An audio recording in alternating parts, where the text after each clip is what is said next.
نے ارشاد فرمایا کہ حضور صلی اللہ علیہ وسلم نے اللہ نے بہت عظیم منصب اور مقام عطا فرمایا، اور اس میں جو ایک یہ کہ حضور صلی اللہ علیہ وسلم کا اخلاق بہت عمدہ و اعلیٰ تھا۔ وَإِنَّكَ لَعَلَىٰ خُلُقٍ عَظِيمٍ، حضور صلی اللہ علیہ وسلم کا خلق اخلاق بہت اعلیٰ ہے، اور حضور نبی کریم صلی اللہ علیہ وسلم نے سب سے زیادہ محنت بھی اخلاق پر کی ہے۔ وہ جو حلائے عرب جنہوں کو حضور صلی اللہ علیہ وسلم نے اخلاقی تربیت کی، وہ کائنات کے امام بن گیا،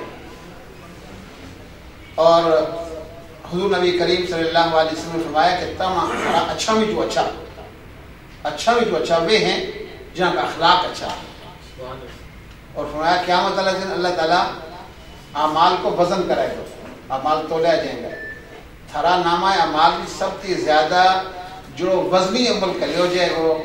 وہ اچھا اخلاق ہو۔ اور حضور نبی کریم صلی اللہ علیہ وسلم کی ولادت بسعادت کو مہینوں ہے کہ نبی کریم صلی اللہ علیہ وسلم کی رحلت کو مہینوں ہے۔ اس نسبت نار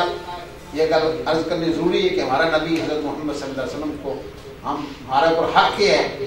کہ ہم حضور صلی اللہ علیہ وسلم کی اطاعت کریں، نبی کریم صلی اللہ علیہ وسلم کی اتباع کریں، اور حضور صلی اللہ علیہ وسلم کی اتباع ہی اصل اللہ تعالیٰ کی اتباع ہے۔ میں یطیع الرسول فقط اطاع اللہ، جس نے رسول اللہ صلی اللہ علیہ وسلم کی اطاعت کی اسی نے اللہ کی اطاعت کی، اور نبی کریم صلی اللہ علیہ وسلم کی اطاعت کریں گے، کریں گے اللہ تعالیٰ اور اللہ کے رسول صلی اللہ علیہ وسلم خوش ہوں گے۔ آخری گل یہ کروں گا کہ اسلام کو خلاصوں کے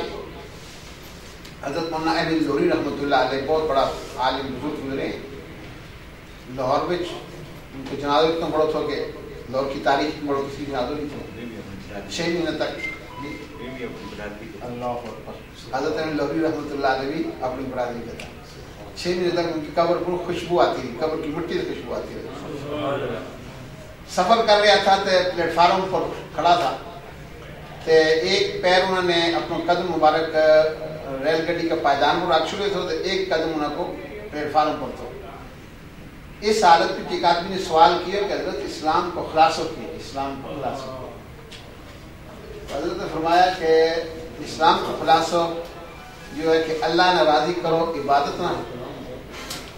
اللہ نے راضی کرو عبادت نہ، اللہ کا رسول حضرت محمد صلی اللہ علیہ وسلم راضی کرو اطاعت نہ، کہ اللہ کی مخلوق نہ راضی کرو خدمت نہ، یہ اسلام کو خلاصہ ہے۔ تو ہم بھی اپنا زندگی مقصد یہ بڑھا رہے ہیں کہ اللہ کی عبادت کریں، اللہ نے راضی کریں، اور ہمیشہ ہر موقع پر، ہر خوشی غمی کا موقع پر ہم حضور صلی اللہ علیہ وسلم کی اتباع کریں۔